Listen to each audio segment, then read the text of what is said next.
Welcome back to the Exceptional Sales Leader podcast. And I've had the privilege of speaking to a man who has literally been up, just trying to do the calculations. I think it's more than 24 hours in a row because he absolutely loves what he does. Mr. Usman Sheikh, all the way from California. How are you, my friend? Very good. Nice to meet you, Darren. Yeah, I love it. We were Living just the life. talking. We were just talking before we press record. It's 4 p.m. in California right now, and this is on a Monday afternoon and Tuesday morning in Melbourne as we record this. But you've literally been up since Sunday afternoon working, and apart from a little bit of a nap in the between, you just. Well, I was just saying, what a typical example of the quintessential entrepreneur. It's exciting times, Darren. Think about it. We are the first humans that are inducting another form of intelligence to augment our own Yeah, into our professional workflow. First wave of humans doing that. yeah. The possibilities are endless. The learning curves are supremely steep at this point because everything is changing and everything you discover, you know, literally right now, the limits of your imagination are the limits of your physical reality right now, right? And Wow. and that's kind of it's very intoxicating and it's very motivating to be able to stay up that amount of time and just think through all the possibilities of what could really make you get to that point. It's very Yeah, exciting times. I love that. The limits of your imagination are the limits of your physical reality. That Yeah. sounds very much Carl Jungish. Carl Doesn't Jungish or Carl Saganish. it? One of That those is awesome. Carls. Oh, that's sensational.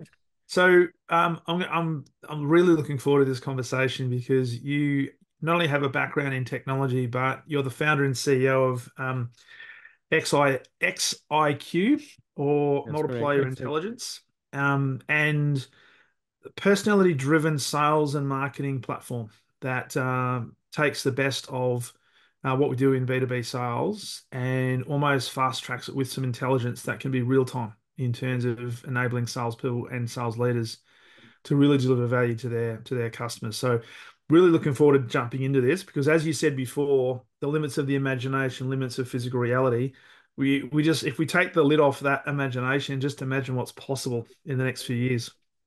Yeah.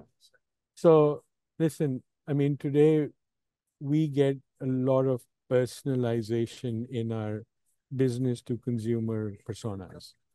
When I turn on my television, everything is custom tailored to what I usually like, the kind of people I adore seeing, not adore seeing, etc. Everything is being stream fed to my liking and kind of picking it up. And I feel very comfortable, and the younger generations are taking it for granted, as a matter of fact. There's a Yeah. generational appreciation to the induction of AI into our lives as well. Mm. Right. So I'm probably at the tail end of that. And then there's a whole lot of people in my company that are literally you know that's their work for their introduction to the work environment is already AI infused, Mm. right?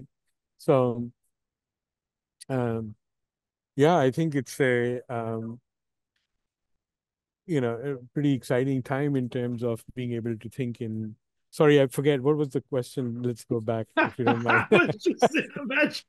Well, just the fact that the limits of our imagination Yeah. never more prevalent than the limits of our physical reality today. Yeah. And so we deserve all this personalization. And if we can't bring that personalization into our professional world, then there's a very fine line of professionalism that needs to be drawn. And for you to get personalized in the professional sort of environment, Mm. you need to understand their business, you need to understand their industry, you need to understand their pain points, and you need to understand how you're going to add value into their professional lives. That's a pretty tall order, Yeah. right? It's not just knowing like what cricket team or baseball team you're going to really support and so on, right? It's a lot more than that. It's about, hey, can you actually help me accelerate what I need to get done in much simpler ways and possibilities? And and in order to get through to that, you have to be able to bring that sort of business acumen to the table. And Mm. that's not easy for everybody to bring up. Mm. But for us and our platform, using AI, for example, we can curate the entire internet and actually do bring around those kind of sentiments and those kind of highlight those ways that you could best communicate to somebody, get through to them, Yeah. right? Get your stand out from the competition because you managed to say or do something in a manner that your prospective audience would understand. Mm. That's the name of the game. And in order to do that today, it takes a lot of time and takes very, very crafty individuals to be able to figure out. And you have very, very few of those in very increasingly less and less time. So that's where you need the help. And when I refer to AI a lot of time as augmented intelligence. There's so many data points out there today that I can pretty much answer just about anything on any person. Yeah. Okay, it's just a matter of being able to compute them per a particular lens I want to apply on how Yeah. we engage with that person, right? Yeah. The lens we apply is that of how you could potentially help them sell and market better to their Yeah. clients, Yeah. right? Yeah. Love it. And when you look at what you're doing now, if you go back a few years, you spent a few years at SAP in various different roles. What was it that I guess led you to this? Because I love to delve into people's backgrounds in terms of did you have a vision years ago in terms of what AI potentially could be? And did it naturally lead you down this path? Or was there an event that happened that said, you know what, here's an opportunity that we have to take advantage of, and then we jump in all feet? Yeah, I think a combination of two things. So one, I wanted to create something, and I saw that there was a lot of different data points that were being distilled and filtered. Even way back in the, 2014s, 2015, there's ample, even work I did with SAP, I knew that there was a lot of data that could be mined in social media networks, in developer communities, for example, in Yeah. chat rooms, et cetera, et cetera. There's a lot of information that's residing in there. It's free. It's available Mm. for you to bring it up and use to your advantage. And so it was possible, but it was very time consuming, and people were not very much willing to step out of their proverbial comfortable zone to, discover something that could be uh, different, right? And so one was that desire to create something that was a little bit different. Mm. And and I think the other compelling reason was that it could really help a lot of different salespeople that genuinely wanted to be better salespeople, Mhm. that were working hard and so on, but did not have the skill sets, the time, and the resources to be able to act like the big 1%, 5% top tier President's Club member guys Yeah. Yeah. who have a lot of finesse built into a lot of different things. And so by being able to provide insights that and then help you formulate a strategy, execution becomes a lot easier. And that's where we formulated this platform, which was in the area of insights and being able to help you develop strategies so that salespeople can then go and execute like the top 1% do. Right. So there were two overwhelming factors behind this.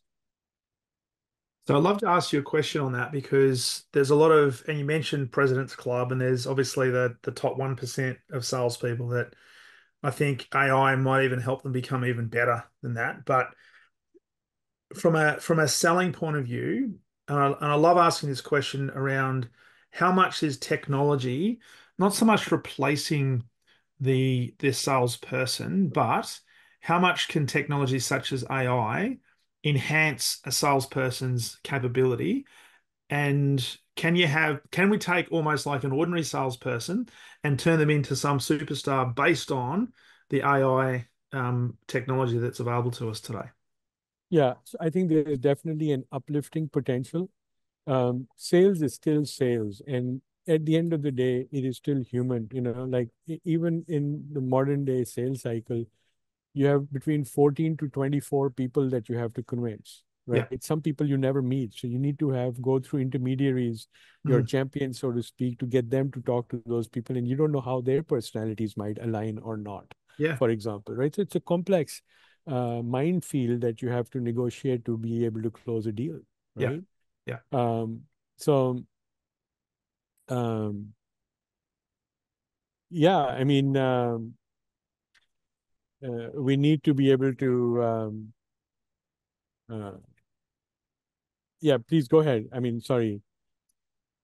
I'm sorry. I'm phasing out a little bit right now. I should Well, be having it's the end of a long. It's long yeah, day. but go ahead. Ask me that question if you don't mind. No, I was just really curious because I hear a lot of people using and thinking about AI, how it's going to be the elixir that changes Yeah, everything for us, right?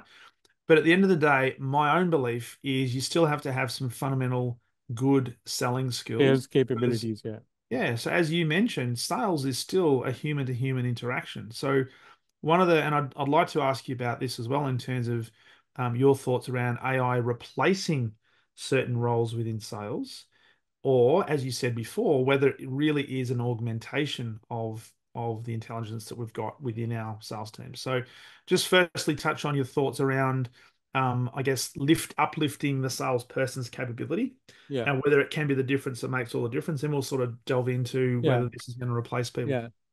Yeah, so I think at the end of the day, it is still human instinct and human desire that will actually raise you to the top. What AI will help you do is it will get you there faster, will help you with a lot more data points. It will help you with decision support capabilities, which will Yeah, be much more intellectually well thought through. It will help you with communication that is much better, well written, and so on. So, yes, in that regard, it will help you reach up. But at the end of the day, it's got to be the people who needs to be able to grasp yeah, how to encapsulate. Now, the good thing is, for example, we take prompt libraries. We've made prompt libraries of the most frequently kind of use prompts to make generative AI happen, right? So your question earlier was, did I think that AI was going to be the one that was going to really change things around? No.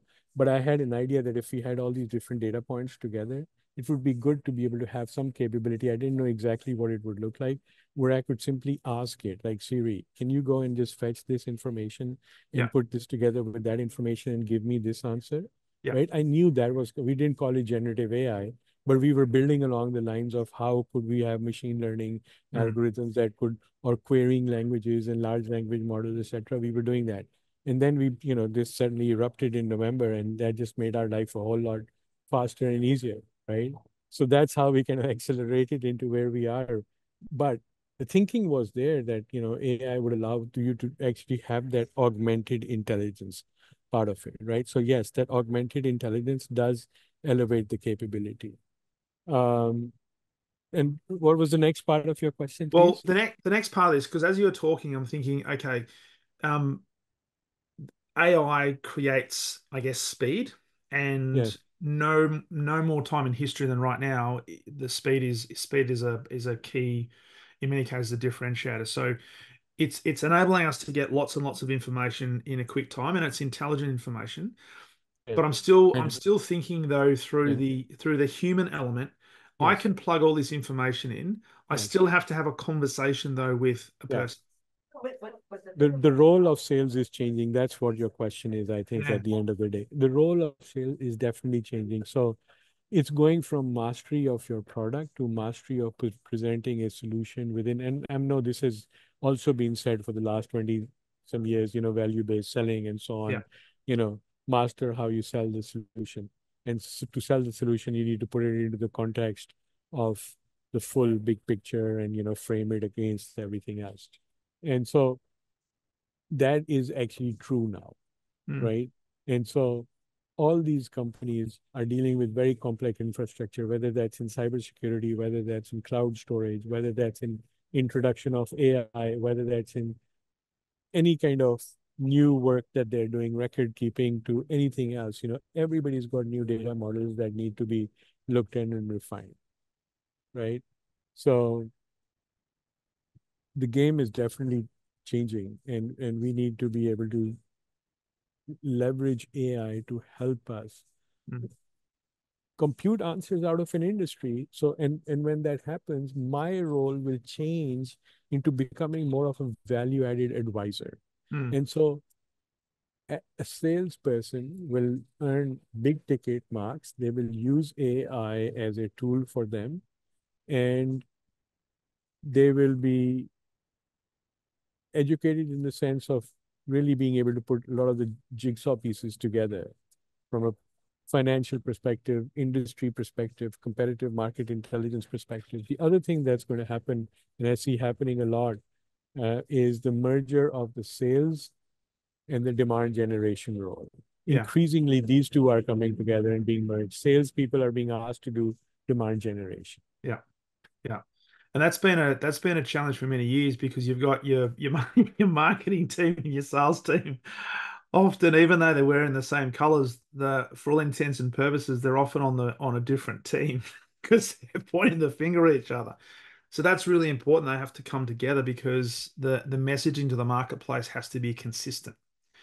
And And, the demand, yeah, and that's another area where AI can help a lot, right? It can help. I mean, that depends on corporate policy. What is corporate policy? Do we want to give demand generation to salespeople? mm, Maybe so, yeah, right?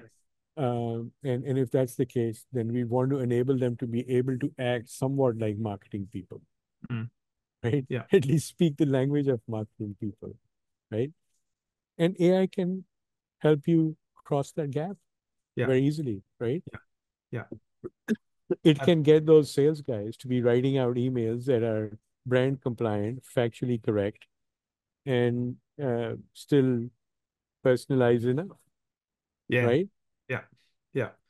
Now, and the other question I had around this was because I talked to a lot of people around, like, I guess people's fears or uncertainties around what's going to happen because many of them have watched that very famous movie, The Terminator, and they think, oh, Skynet's going to take over the world and all we're going to be replaced by cyborgs. Um, based on the work, because you're deep inside this. So in terms of looking at, I guess, the future and the fact that sales as a profession is changing and adapting, and the salespeople's roles are different. Can we see a time where certain roles within the sales, I guess, ecosystem do get replaced by AI?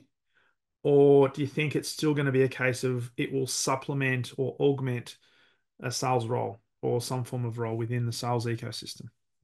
So I can only speak around sales and marketing. AI Yep. has become extremely pervasive to be able to talk intelligently about what's going to happen somewhere else. In my opinion, yes, there are going to be roles that will be replaced entirely by AI. And what AI also allows you to do is, as I said, the nature of sales will metamorphose. It will change. Yep. It will go from being it'll still be relationship sales, but the currency of how you build the relationship is going to be different than going to a baseball game versus helping them whiteboard and think through how their business processes will improve, how their business will profit more, how they will grow. Those are the factors that will make you a better salesperson right now, Yeah. Yeah. right? In whatever area, how do you make a firewall more secure, for example? You got to Yeah. be able to sell that. And those are big, tall orders for salespeople to, you need a solution engineer, you Mm, need a copywriter, you need a researcher, you need a sales assistant. You need four roles today to mm, help a salesperson. And those are tall orders. AI can fill all those roles, yeah. Yeah. right? All those four roles it can do, and it can do it at a microsecond. It will never complain. It works 24/7. It doesn't complain. Seriously, ask it whatever you want to ask it. Keep generating emails 1 million times. It'll generate it 1 million times, right? Well, and here's a question I'd like to ask you, particularly in the sales area, because if you take things like ChatGPT, and I know for a fact there are a number of university students, there are a number of high school students, there are a number of people that are applying for roles that are using AI in some form to do their resume, do the application letter. And people are becoming it's almost like, well, everybody's using ChatGPT. So does that mean the level of commonality now is at a certain level that how do we now differentiate? Um, if we put ourselves in the shoes of the customer, and we're going to talk about sales and marketing specifically. So I'd like to talk about the sales process here. Um, but from a customer point of view, looking at everybody who now has access to some form of AI, what do you think is happening to the level of credibility in the eyes of customers where they know that the people they're talking with are probably using AI to a high degree to try and increase their level of knowledge of the customers to try and get better sales, high levels of influence? Is that going to have a detrimental impact on relationships, do you think?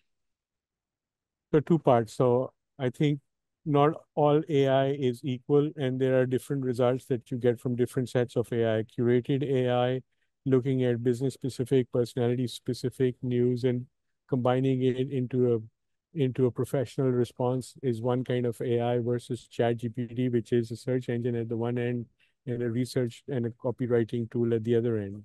So, you'll get different sets of results out of that.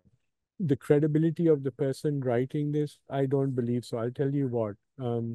Again, it's a generational answer. I think that if I were to be really cranky and critical, I probably would.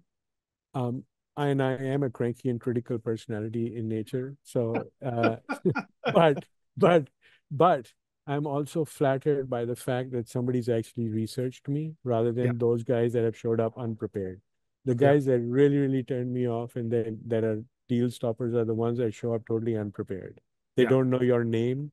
They don't know your company's name. They don't know what you do. They're selling you your own product to yourself. They're just extremely, really ill-prepared people, right? And that's the biggest turn-off. So if somebody's applied AI to find out who I am and can, behave in a better manner, I will listen to them. Yeah. And I Yeah. think that's what you need in today's day to be able to enter the door. Yeah. I think that's table stakes. I think and it's an interesting point. I remember back when I was in sales, and this is back in the 1990s, you used to be able to go into a senior executive's office, and one of the first killer questions you could ask them was, "Hey, tell me all about your business." And they thought this was fantastic because you were showing interest. And the next question was, "Well, what keeps you up at night?" So we're trying to understand what their fears, uncertainties, and doubts were. Um, Albeit like 5 years later, going into the same office, if you asked the same question, they would have turned around and said, "Hey, there's the door. Don't let it hit you on the way out. Make sure the door's closed behind you. Don't ever come back." And so the expectation now is that with there's so much information available, you've got to do your research. But I'm just keep because I hear a lot from people who are using AI, and the way they're speaking about it, it's almost like, "Hey, I don't have to work as hard anymore because I have a computer or I've got an algorithm that can actually give me all this information." And it's almost like they're saying we're removing the human element from it. But my view is you've still got to have a conversation. You've still got to build a relationship with a person, because whether you're using AI to supplement what you're doing, people still buy from people.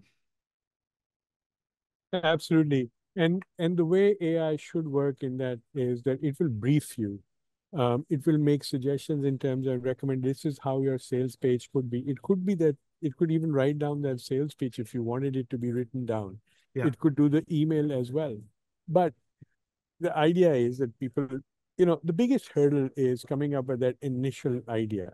That's 80%, 90% of my time is blocked up in that first 45 minutes. Once I get it, then things can move, pretty yeah, fast.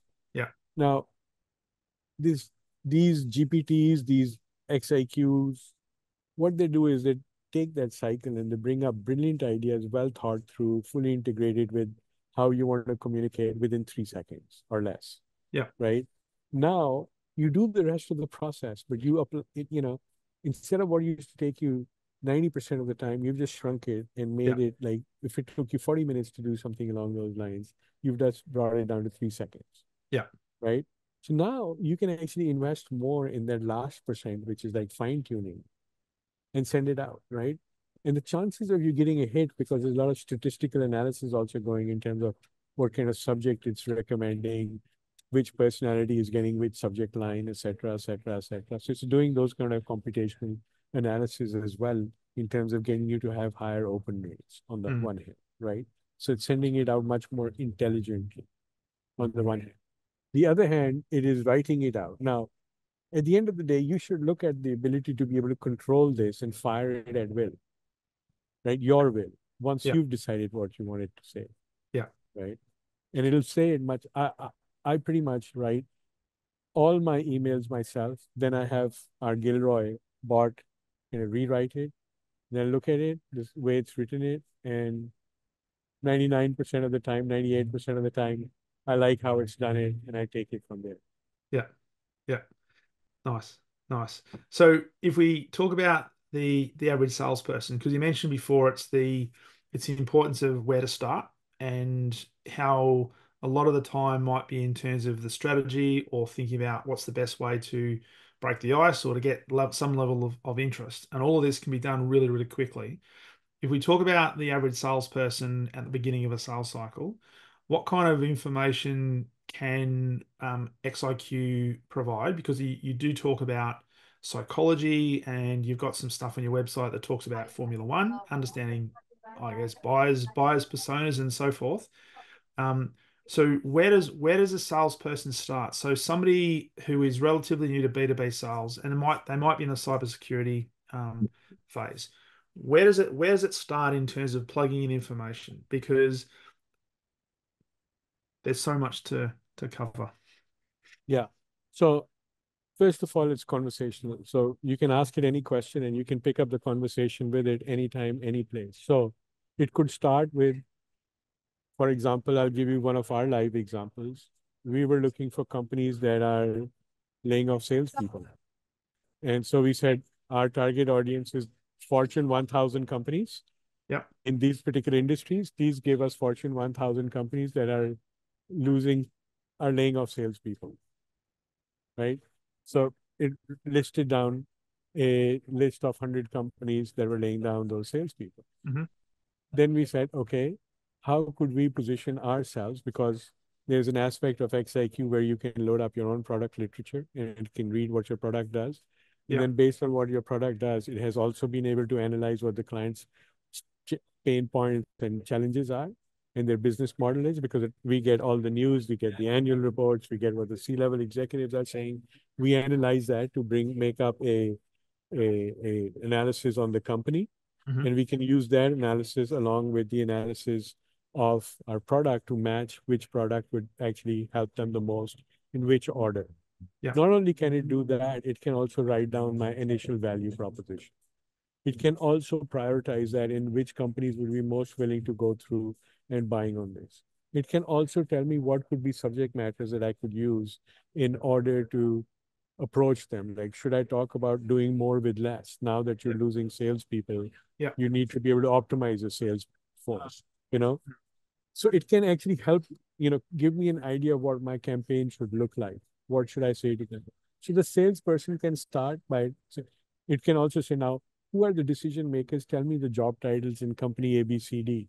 It will pull out those job titles. It can keep going further and tells me, hey, Darren is one of those people. Tell me how I should talk to him, right? What are key things I should There's a say to him? camera. There's a camera somewhere here. Yeah, right. So, it can keep going. That's the point, that now I have a virtual uh, place where I can simulate a lot of what's going to happen in my sales environment by simply asking, Yeah. and I get 8, 9 out of 10 times that it's actually right. And when you think about that, because even 10 years ago, a lot of that work, a lot of that research was manual, Manual and still yet, is. and it took a lot of time to do that, right? We're now saying it's a compared to what it was, it's a microsecond in terms of that, and the Mhm. accuracy rate is very, very high. And the universe is much bigger as well. So the data points it's analyzing are much bigger, Yeah. and it's doing it much faster. And as you're saying, much more accurate. Yeah. And So it's part of conversation. I can just ask, yeah, boom. absolutely.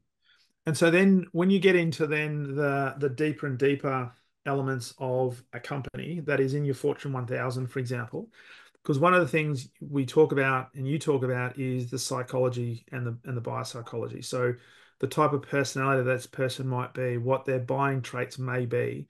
Can it also go through and analyze? Because one of the big things I talk to salespeople all the time about is identifying your informal influencing or the power map in terms of who influences who's connected to who's a blocker, who's a advocate, etc., etc.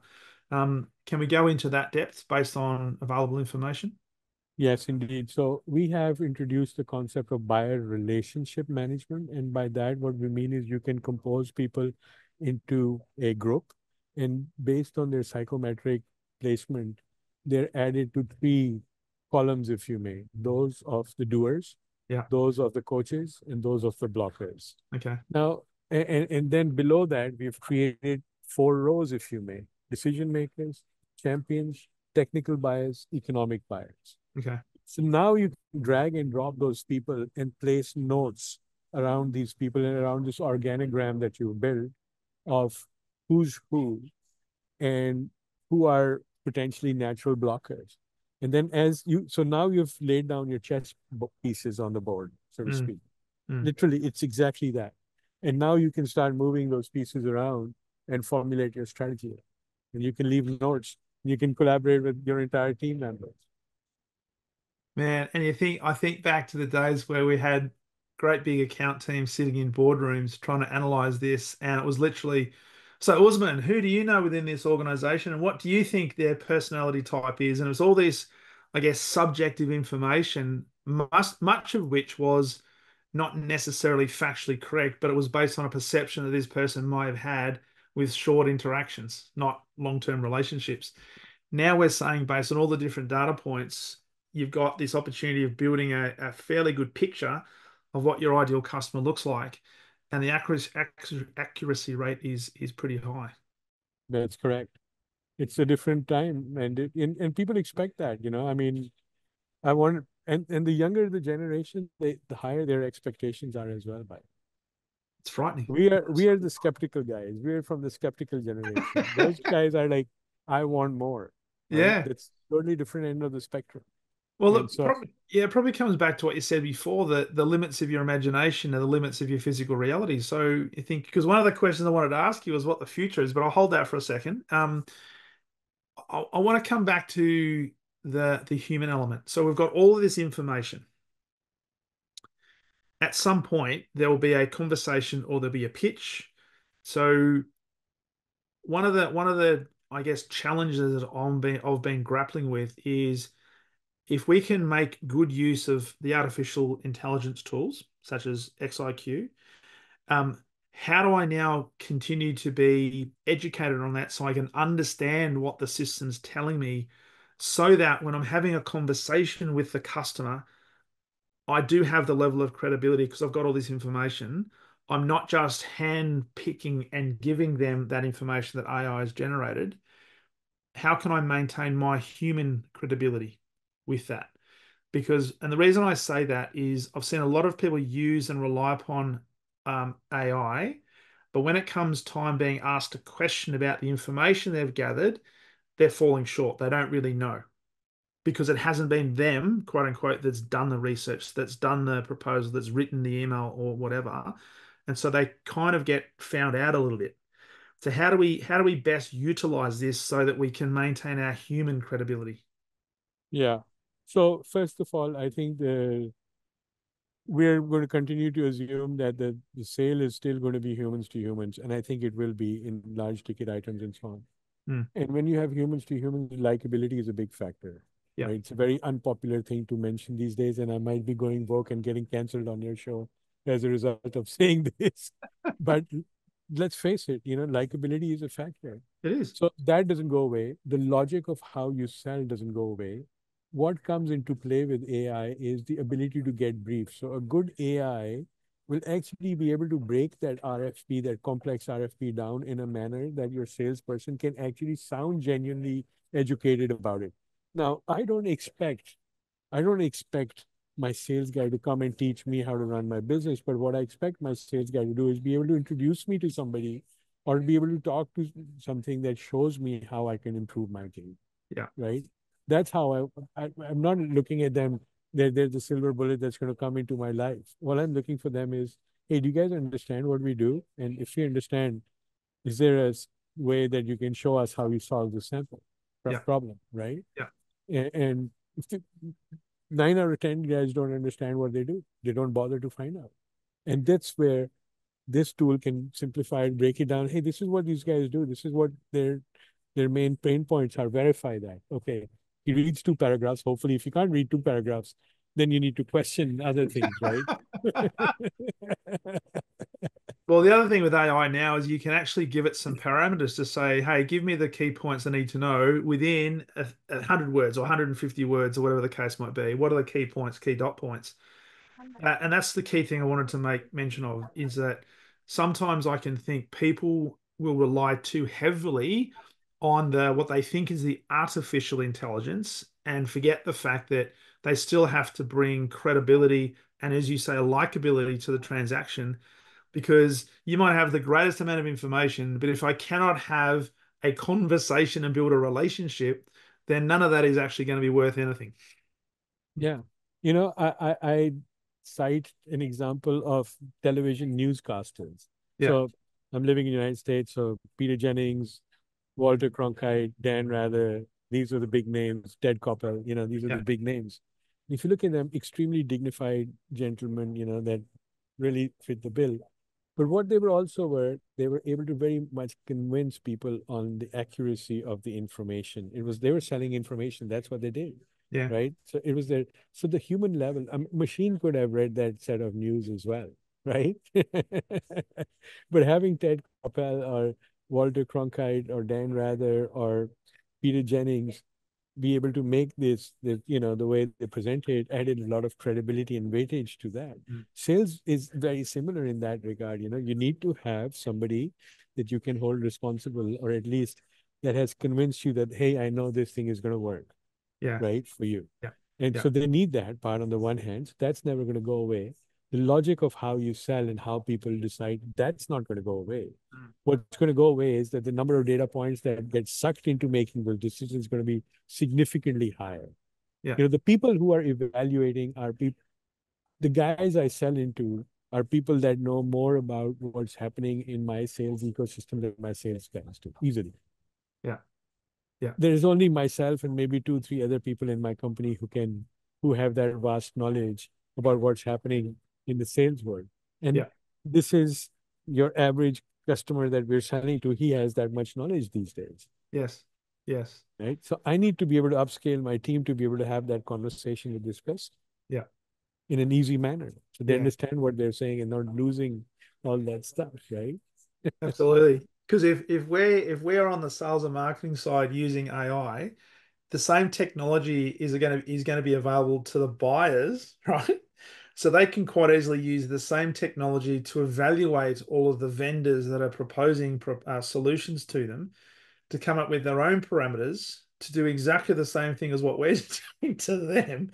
So it should actually result in better business deals, more accurate outcomes, and hopefully increase the level of success, that when we choose the right solution, there's a higher probability that the promises that we're making through the sales process can be delivered. So my friend Darren, that's already happening. What is the RFI process, request for information process? Mm. They capture everything from buyer, please tell me about your product. They capture everything from everybody. They put it together and then they send it back as an RFP, and then they Yeah, expect you to respond, which is a hybrid of what they've captured from every. I like this from this guy, I like this from this guy, I like that from this guy, and then they compose that together. So now the AI can actually do that much faster. You don't have to wait weeks for those guys to figure it out. You can just plug it in, get the response right away, and you can be on your way a lot yeah, faster, yeah, right? yeah. So I think, and the time threshold is a big threshold, Mm. right? I mean, those sort of things, it's just a computational speed advantage. Yeah, yeah, It's not a strategic advantage. It's just like, hey, it used to take me 6 hours to do that. I can do that in 3 seconds. yeah, Boom, done. yeah. Right? Okay, fine. Right. And the point is, it used to take me 6 hours. I never sat 6 hours in one place. So it never used to get done. Much higher likelihood. Does that mean I can now spend more time playing golf? There you go. That's exactly what you should be doing. So I it's was in the interesting. Yeah, go. jacuzzi Sorry. the other day. Sorry, I was in a jacuzzi the other day, and this guy got in there and he said, they just calculated that if you sit 20 minutes, you'll burn 120 calories. Like, guys, this is the wrong reason to be in there, right? So, Well, it's sorry, go interesting you ahead. mentioned the time computation versus the strategic value. So let's talk about that, because a lot of organizations will think that if I can shave 5 hours or 6 hours off um, a piece of work that I have to do to get prepared for a proposal or presentation, whatever the case might be, that has strategic value. So What are you saying that that is not necessarily strategic value? No, I'm saying that, look, the preparation part, somebody else, this tool can do that for you. But you need to go to the next question and the next question after that and the next question, not the question itself, but the next stage. And you need to get there in a much more well-rehearsed, well-researched manner. And these tools can save, it doesn't absolve you of reading it and understanding what's written in there and having the editorial power. I'm not saying that. Yeah, All I'm saying is getting it to the point where you can exercise, even if it's like taking three different proposals generated by AI and combining that into one, you can do that in a small fraction of the time it would have taken you to do three of those different stages. yeah. And the question there is, what is that worth to you as an organization, to you as an individual, but ultimately to the customer, if you can actually customize something and bring a solution that's quicker to solve the problem, if you've articulated what that problem is. You get your customer to basically say, you understand my business, and that's Yeah, when you win the deal, right? absolutely. Absolutely. Now, from your perspective, in the work that you're doing at XIQ, we talked about sales marketing, how often the salespeople now have to be more involved in the demand generation and so forth. From your experience, have you seen and will you continue to see the role of the sales leader changing as it relates to all this technology that's available? So, does it change? Has it changed? Will it continue to change? And will, for example, the sales leader still be as relevant in the sales cycle and the sales ecosystem as perhaps they have been with AI here? Let, let me ask you a question. So there are certain myths that I don't understand in sales and marketing. So one of those myths is, get me a contact directory, get me phone numbers and emails. Yeah. Man, if you get me phone numbers and emails, this is it. And two things. First of all, this is what? That you take your cookie cutter approach and apply it to now those phone numbers that I paid for to get to you, right? You start mass producing your cookie cutter approach across that. Is that what you're going to do? Or I'm going to buy a database where the phone numbers, 70% of the phone numbers are front desk numbers, Mm, right? And most of the emails are 30% of the emails are obsolete because people have left their jobs. yeah. But the market is obsessed. The sales and marketing industry is obsessed with these. The amount of money that is spent on procuring these obsolete leads that don't allow you to do anything but actually magnify your lack of understanding, so to speak. Right? That's what those lists do. People spend a lot of money on that. So Yeah. the strategy part is definitely going to be in the hands of the player, but the speed is definitely a big factor. Uh, People that can come up with a solution earlier and get mind share. It's a Yeah. thing towards mind share. It's Yeah. a matter of who can say, nobody really cares if you use the tool to, if the juice tastes good, it tastes good. If it helps you make money, it helps you get to a decision. If you're making logical sense, good for you. Mm, Those are the table stakes. yeah. We're dealing with smart people at the other end. The buyers are extremely smart people. The companies will entrust them with multi-million-dollar buying decisions, Mm, right? They're they've proven something to the world in order to get to that position to have that, right? You yeah. can't treat them with a one size fit all paintbrush. Yeah. Yeah. And so the role then what you're saying is the sales leader still has strategic oversight, making sure people have ticked all the boxes, got their ducks lined up, done all their research, formulating the approach. So there will be a role. Because one of the things somebody said to me the other day is, oh, because of AI and it gets more and more intelligent, will companies need a sales leader, a manager of the people, or could the technology manage and do what a sales leader does today? So, scorecarding and measuring performance, we have a thing we call it sales readiness index. How much is your tool being used? We have certifications built into that. The more you use it, you get certified. You can be a AI certified salesperson as well on our tool. So those are this gamification build leaderboards, etc. So those are already in play that are Yeah, coming over there. Yeah. But you still need a sales leader. A sales leader puts the vision together, the strategy together. The insights and the strategy have to come together somewhere. Mm. And yes, I would love to have these computers and the AI around me, but I want to be in a position to make a decision with the select, people in my team, because there are things that, and I want there to be very well thought through data Yeah. coming my way, right? I Yeah. really wanted to be able to analyze it. And I don't want to look at 6,000 things just, written. I just wanted a few things that have been very focused and provided to me, right? Yeah. Yeah. And um, so yeah, the sales leader is a very important role. I don't think that goes away.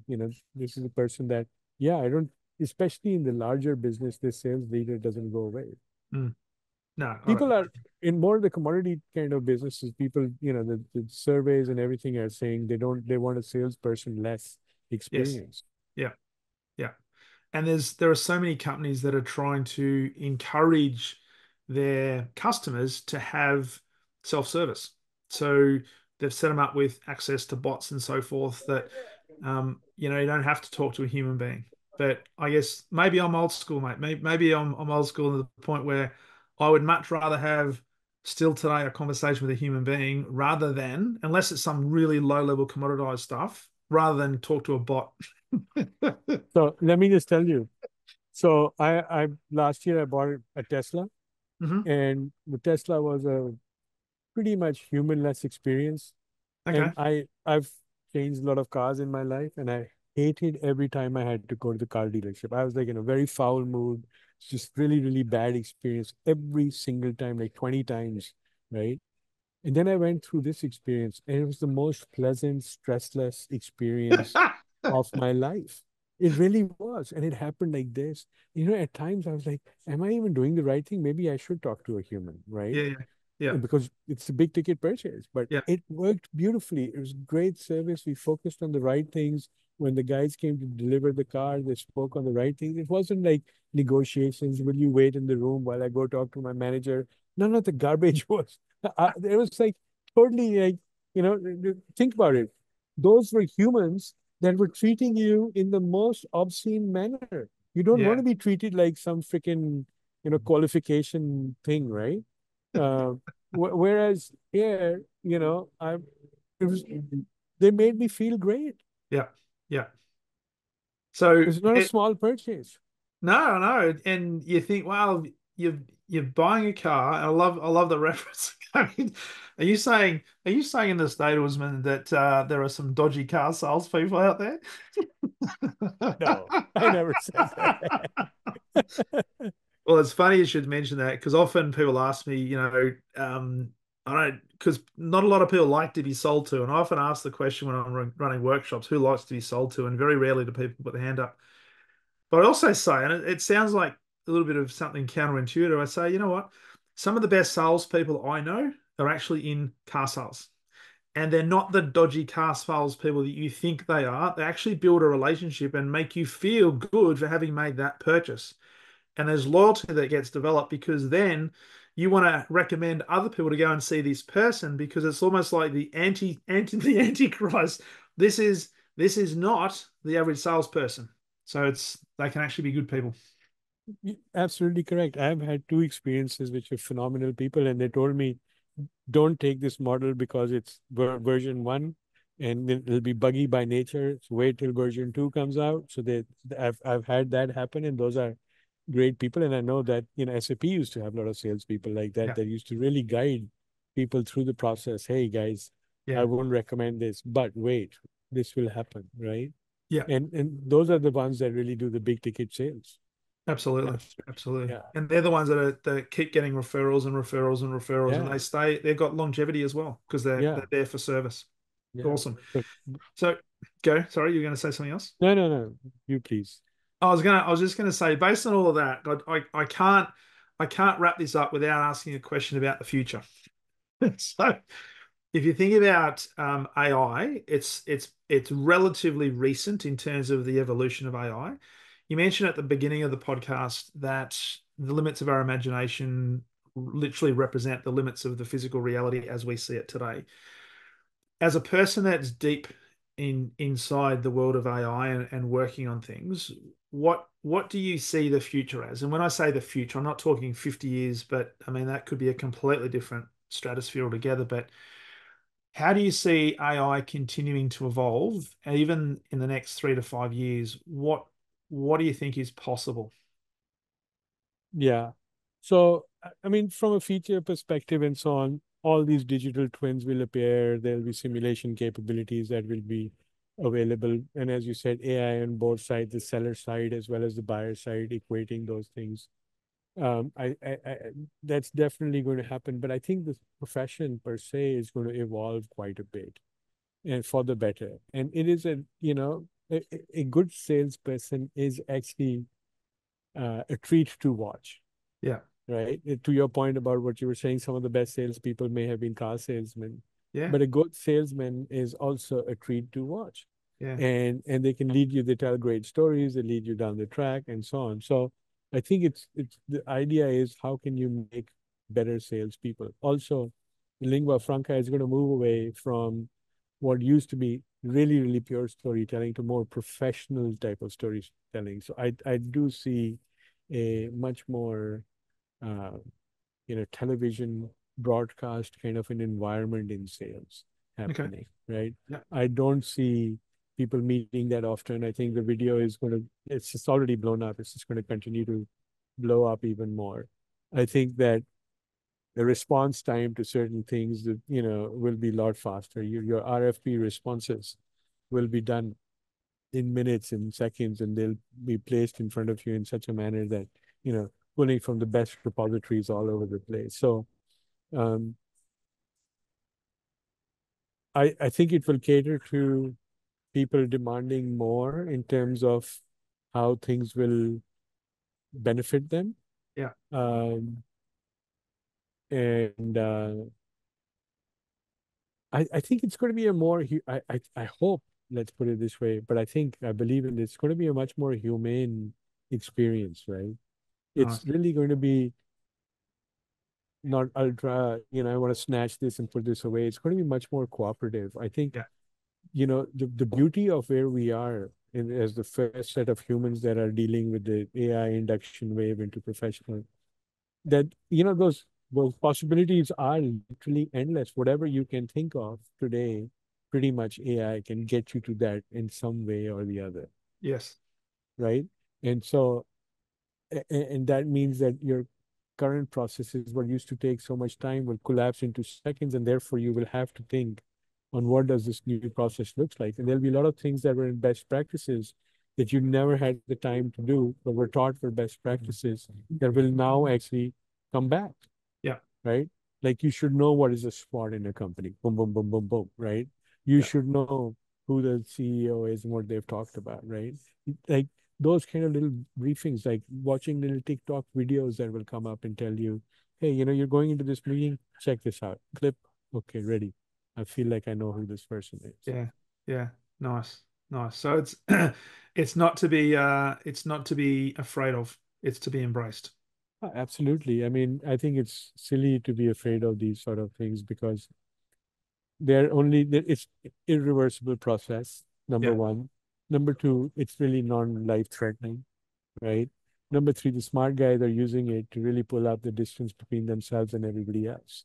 Yeah. Because look, you know, if I can get highly personalized service to one account using all my manual methods in 1 month, what about if I could do that to 15 accounts in a day? Mm. All power to me. I'll be a rich guy. You will, and you'll separate yourself from everybody else that's still trying to do stuff from the 1990s. Exactly. Right? I mean, it's going to change very, very fast. Mm. The haves and the have-nots. Yeah, absolutely. Absolutely. Brilliant, brilliant.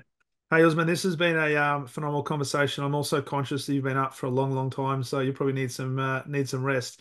So for the people that are listening to this, is there one last piece of I guess advice around this that you'd like to leave them, particularly if they're in a sales role or particularly in a sales leader's role? Yeah. Um, I'll say intellectual honesty, right? The best thing that can happen is, have that. intellectual honesty about the decisions that you're going to take. And that's where tools like AI can really, really help you. Yeah. You can look at things in a fairly non-biased manner, Yeah. right? They're basically all AI works on numbers and stuff like that. So you can look at it from that perspective. And intellectual honesty can go a lot, it can save you a lot of time. Yeah. It can cut through a lot of chatter, and it will make you, I think, and make us a better human race by being able to say, we've got to be a little bit careful and sensitive, but we've got to be able to tell it exactly how it is. I think Mm. sales leaders more so than ever because time is money. You got to know where you're placing your bets, Yeah. and you need Absolutely. to have tools that can help you become intellectually honest. Love it. Evaluate everything: the news, the financials, the share prices, investor relations, put all of that together. Salespeople simply don't have the bandwidth and the Yeah. business acumen and the skill sets to do that. You need Yeah. analysts to do that. AI can do that and put it in a language that anybody can understand. That's the big difference. Yeah. And we need to embrace. Don't think about it as a threat. Think about it as a realm of possibilities of what it can do. And the hope it creates, everything that you can apply AI to, it's a whole new business model way of doing things, right? So there's a Yeah. lot of hope. There should be a lot of hope. The world is going to grow in ways.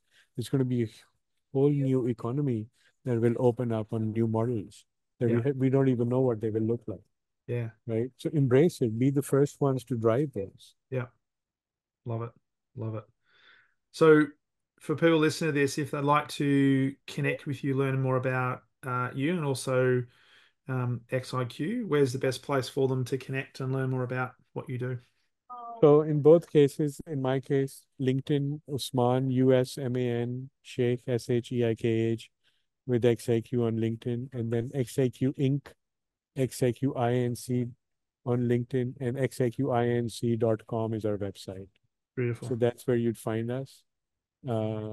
Yeah, Excellent. Mate, thank you so much for staying up. I know it's the I back end of apologize Monday. that a few places your questions were long and I kind of lost it a little bit. Like, what was he asking? So, but thanks for bringing me back and chopping those down into smaller bite size. Like, No, hey, I because appreciate. I had, like the way it was going is like I had the answer to the first part of the question, but by the time you go to the end of the question, I forgot what the first part was.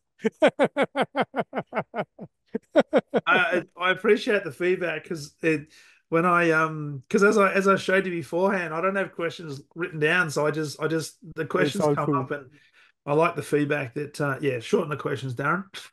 No, no, I think I, I was a little bit tired, and two, but it was a great conversation. I really, really enjoyed it. I think it was. Uh, this is I like talking. You know the business. You know what's happening in the industry, and AI is going to help, and it's good to have this conversation. I It think is. It is. anything we can do to kind of move the profession upwards is going to be helpful. Definitely. I agree. And a great way to finish the podcast. My friend, all the way from California, thank you so much for being a guest on the Exceptional Sales Letter podcast. Thank you so much, Darren. Appreciate it. All Thanks. the best. All the best, mate. Bye bye.